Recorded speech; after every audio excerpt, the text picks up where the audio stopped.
Good morning friends. Exam current affairs में आपका स्वागत है। टुडे इज 19 मई। 19 मई के जितने भी इंपॉर्टेंट क्वेश्चन हैं वो हम आज डिस्कस करेंगे और साथ ही में क्वेश्चन से रिलेटेड इंपॉर्टेंट फैक्ट्स हैं उसके बारे में भी डिस्कस करेंगे। और वीडियो के डिस्क्रिप्शन में नीचे एक लिंक दे रखा है, यहाँ से आप पीडीएफ डॉक्यूमेंट डाउनलोड कर सकते हैं। और फ्रेंड्स, वीडियो का ऑब्जेक्टिव ये है कि गवर्नमेंट एग्जाम की प्रिपरेशन करने में जो करंट अफेयर्स की प्रिपरेशन करते हैं हम उसमें जो इशू आते हैं, डेटा कहाँ से पढ़े, कौन सी मैगजीन पढ़े, तो उसी के लिए ये वीडियो है। डेली बेसिस पे 10 से 12 मिनट का वीडियो है जो मॉर्निंग में 4 बजे आपको मिल जाएगा। तो अगर आपको ये वीडियो अच्छा लगे तो प्लीज़ इसे सब्सक्राइब जरूर कीजिएगा और साथ में प्रेस कीजिएगा बेल आइकन, ताकि डेली बेसिस पे 4 बजे आपको ये नोटिफिकेशन आते रहे। तो स्टार्ट करते हैं फर्स्ट क्वेश्चन से। क्वेश्चन नंबर 1, विश्व एड्स वैक्सीन दिवस, वर्ल्ड एड वैक्सीन डे, कब मनाया जाता है? तो इसका सही आंसर है ऑप्शन सी, 18 मई को। और विश्व एड्स वैक्सीन दिवस की अवधारणा तत्कालीन राष्ट्रपति बिल क्लिंटन द्वारा दिए गए एक भाषण के दौरान प्रस्तावित की गई थी। तो बिल क्लिंटन जो यूएस के प्रेसिडेंट थे उस टाइम पे इन्होंने इसका इनिशिएट करा था कि वर्ल्ड एड्स वैक्सीन डे बनाया जाएगा। ओके, क्वेश्चन नंबर 2, हाल ही में अंतर्राष्ट्रीय अजय स्वर्ण पदक किसने जीता है? इसका सही आंसर है ऑप्शन बी, रमेश पोखरियाल निशंक। ये कहाँ के हैं?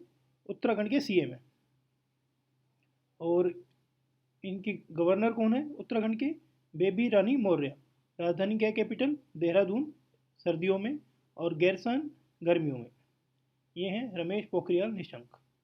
ये है इनकी फाइल फोटो।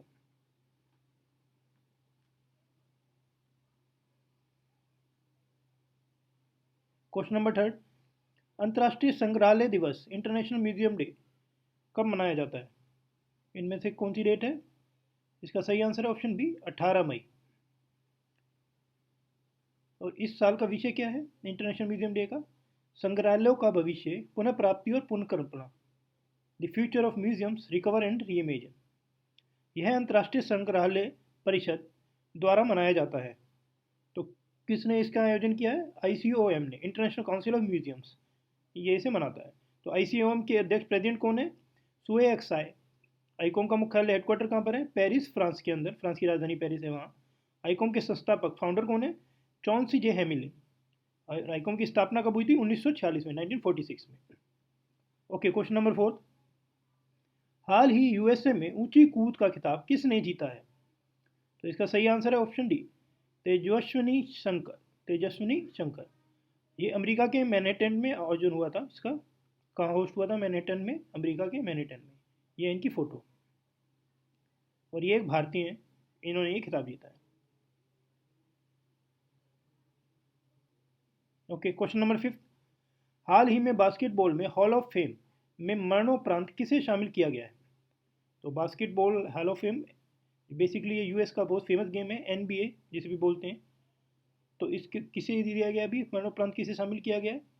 इसका सही आंसर है कोबे ब्रायट। कोबे ब्रायट ये काफ़ी फेमस प्लेयर थे। तो 5 बार के एनपीए चैंपियन की जनवरी 2020 में एक हेलीकॉप्टर दुर्घटना में 41 वर्षीय आयु में मृत्यु हो गई थी। ये है इनकी फ़ोटो। तो एक विमान दुर्घटना, हेलीकॉप्टर की दुर्घटना में इनकी मृत्यु हो गई थी। 5 बार के एनबीए चैंपियन है, तो मरणोपरांत इन्हें दिया गया। और हॉल ऑफ फेम, आपको हॉल ऑफ फेम क्या होता है ये भी बता देता हूँ। हॉल ऑफ फेम होता है कि जितने भी प्रतिष्ठित खिलाड़ी हैं, जो पीछे फेमस खिलाड़ी हैं, जिन्होंने अपनी बहुत बड़ी रेपुटेशन बनाई है अपने खेल के द्वारा, तो उनको बड़ा खिलाड़ी मानते हुए उनका एक संग्रहालय स्थापित किया जाता है, जहाँ पर उनकी फ़ोटो लगाई जाती है। तो एक एक करके कॉन्जिक्यूटिवली आते रहते हैं कि पहले ये प्लेयर था बड़ा, फिर ये प्लेयर था बड़ा, तो ऐसे उनकी एक बड़ी मूर्ति लगा के तो हॉल ऑफ फेम बनाया जाता है, जहाँ पे बड़े बड़े प्लेयरों की होती है। तो उसमें ये मरणोपरांत बाद इन्हें शामिल किया गया उसके अंदर, हॉल ऑफ फेम के अंदर। क्वेश्चन नंबर 6, हाल ही में किस राज्य ने ब्लैक फंगस को अधिसूचित रोग घोषित किया है, मतलब नोटिफाइड डिजीज घोषित किया है? इसका सही आंसर है ऑप्शन सी, हरियाणा। इससे यह अनिवार्य हो गया है अब कि सरकारी अधिकारियों को प्रत्येक मामले के बारे में सूचित किया जाए। जो अभी इसका मतलब क्या है अधिसूचित रोग का मतलब, जो भी सरकारी अधिकारी होंगे हरियाणा के अंदर, उन्हें प्रत्येक मामले के मामले में जो भी फंगस से रिलेटेड जो मामला होगा उसके बारे में सूचित किया जाएगा सब अधिकारियों को।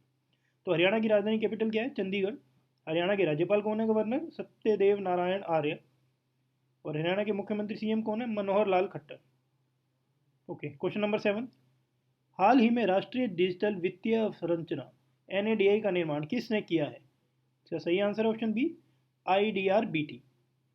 आईडीआरबीटी की फुल फॉर्म क्या है? Institute for development and research in banking technology. और NADI की national digital financial infrastructure.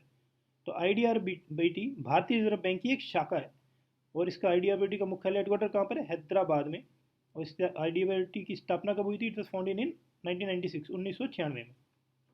Okay, question number 8, satellite internet सेवा प्रदान करने के लिए निम्न में से किसने इसे स्पेसएक्स के साथ भागीदारी की है? तो इसका सही आंसर है ऑप्शन बी, गूगल क्लाउड ने। यह ग्रामीण क्षेत्रों में तेजी से इंटरनेट सेवा प्रदान करने के लिए मदद करेगा, इसका ये उद्देश्य है। और इससे पहले माइक्रोसॉफ्ट ने भी अपने अजूर क्लाउड को स्टारलिंक से जोड़ने के लिए स्पेसएक्स के साथ भी इसी तरह का समझौता किया है। और एक क्लाउड क्या होता है? जैसे गूगल क्लाउड, अजूर क्लाउड, ये बेसिकली होता है जहाँ पर ये लोग अपना डेटा रखते हैं और ये कोई सर्वर फिक्स स्पेस में नहीं होता, क्लाउड इन्वायरमेंट दे रखा होता है और उसको चंक्स में डिवाइड कर रखा होता है अलग अलग जगह पे, तो इसलिए उसे क्लाउड स्पेस बोलते हैं। तो ये काफ़ी, ये भी अभी रिसेंटली आई है 5-6 साल में और काफ़ी टेक्नोलॉजी यूज़ हो रही है। तो स्टारलिंक के तहत स्पेसएक्स का लक्ष्य है अंतरिक्ष में जो अंतरिक्ष आधारित इंटरनेट प्रदान करने के लिए 12,000 उपग्रह भेजना है। तो जो इंटरनेट चलता है, जो उपग्रह होते हैं, सैटेलाइट्स होती हैं स्पेस में, तो ये स्पेसएक्स का काम है कि 12,000 उपग्रह भेजेगा। और स्पेसएक्स एक प्राइवेट संस्था है जो कि अपने मिशन करती है, अपने खुद के मिशन करती है और काफ़ी फेमस और कामयाब स्पेसएक्स है जो कि US की एक संस्था है। स्पेसएक्स के संस्थापक और CEO कौन है? Elon mask. और स्पेसएक्स की स्थापना कब हुई थी? 2002 में। स्पेसएक्स का मुख्यालय कहाँ पर है? कैलिफोर्निया, संयुक्त राज्य अमेरिका। वैसे मैंने ये बता रखा है, ये दोबारा रिपीट किया है, ये मेरे पास के ट्यूटोरियल्स जो हैं, जो पास के वीडियो दिए हैं, उनमें मैंने ये नॉलेज दी थी, तभी स्पेसएक्स का कुछ और डिस्कशन किया था उस टाइम पे। गूगल CEO कौन है? सुंदर पिचाई। गूगल की स्थापना कब हुई थी? 4 सितंबर 1998, कैलिफोर्निया, संयुक्त राज्य अमेरिका के अंदर। ओके, और गूगल के संस्थापक कौन है? लैरी पेज और सर्गी ब्रिन। ओके, क्वेश्चन नंबर 9, हाल ही में किसने पोर्टेबल इको फ्रेंडली मोबाइल शमशान प्रणाली विकसित की है? Electric क्रिमिनेशन system. तो अभी ये इसका सही आंसर क्या है? पहले आंसर देख लेते हैं। ऑप्शन है IIT रोपड़ ने। और ये किस लिए की गई है कि इस समय कोविड-19 के कारण जितनी भयंकर इस बार महामारी आई है, 4 लाख से ऊपर के केसेस आ रहे थे, अब तो धीरे धीरे कम हो रहे हैं। तो उसमें जो शमशान है वहाँ पर भी जगह नहीं मिल रही थी, तो केसेस आ रहे थे कि नदियों में बह रही हैं लाशें या कहीं पर भी जा रही हैं, कहीं गाड़ दे रहे हैं, कहीं फेंक दे रहे हैं, इस तरह का। तो इन्होंने उससे रिलेटेड इको फ्रेंडली बनाया। तो इको फ्रेंडली क्या है ये जान लेते हैं। ये एक ऐसी तकनीक है जो दाह संस्कार के लिए लकड़ी का उपयोग करने के बावजूद धुआं उत्पन्न नहीं करती है। तो इन्होंने इको फ्रेंडली बनाया है कि धुआं नहीं होता उससे, क्योंकि जनरली पहले भी ये होता था, तो कभी कभी होते थे, कुछ कुछ होते थे, पर केसेस होते थे ऐसे कि शमशान में जाना पड़ता था मरणोपरांत। बट अब क्या है, इतनी ज़्यादा डेथ हो रही है कि शमशान में भी जगह नहीं मिल रही, तो इस वजह से इसको इको फ्रेंडली बनाया गया है ताकि इन्वायरमेंट से ज़्यादा छेड़छाड़ ना हो। ओके, क्वेश्चन नंबर 10, हाल ही में इनमें से कौन सुजुकी मोटर कॉर्पोरेशन के CEO बने हैं? तो इसका सही आंसर है ऑप्शन सी, सतोशी उचिदा। और सुजुकी मोटर कॉर्पोरेशन एक जापानी बहुराष्ट्रीय निगम है जो मिनामी कू में स्थित है। कहाँ पर स्थित है? मिनामी कू। और सुजुकी मोटर कॉर्पोरेशन के संस्थापक फाउंडर कौन है? Michio Suzuki. Suzuki motor corporation की स्थापना कब हुई थी? इट वॉज फाउंडेड इन अक्टूबर 1909 में। और सुजुकी मोटर कॉर्पोरेशन के CEO कौन है? Osamu Suzuki. तो सतोशी उचिदा, ये है इनकी photo, Satoshi उचिदा। Okay, question number 11, हाल ही में किस देश द्वारा फरजाद भी गैस फील्ड का अनुबंध भारत को न देकर एक स्थानीय कंपनी को दिया है? तो इसका सही आंसर है ऑप्शन डी, ईरान ने। और इसमें भारत का जिक्र इसलिए आया है क्योंकि भारत ने ही इसकी खोज की थी। ONGC क्या है? Oil and natural gas corporation limited, ये इंडिया की है। ONGC ने फारस की खाड़ी में खोज की थी इसकी। तो ये एरिया ईरान का पड़ता था, तो राइट्स उनके पास हैं। और ये खोज कब की थी? 2008 में खोज की थी इसकी। ईरान की राजधानी कैपिटल क्या है? तेहरान। ईरान की मुद्रा करेंसी क्या है? ईरानी रियाल। और ईरान के राष्ट्रपति प्रेसिडेंट कौन है? हसन रूहानी। तो उन्होंने इस बार इंडिया को ना देके इसका जो कहते हैं अनुबंध होते हैं, ठेका होता है, जो इस तरह की चीज़ होती है, तो अनुबंध किसको दिया है इन्होंने? वहाँ की स्थानीय कंपनी है उसको दिया है, और भारत के ONGC को नहीं दिया।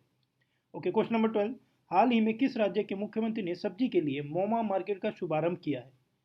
मोमा मार्केट।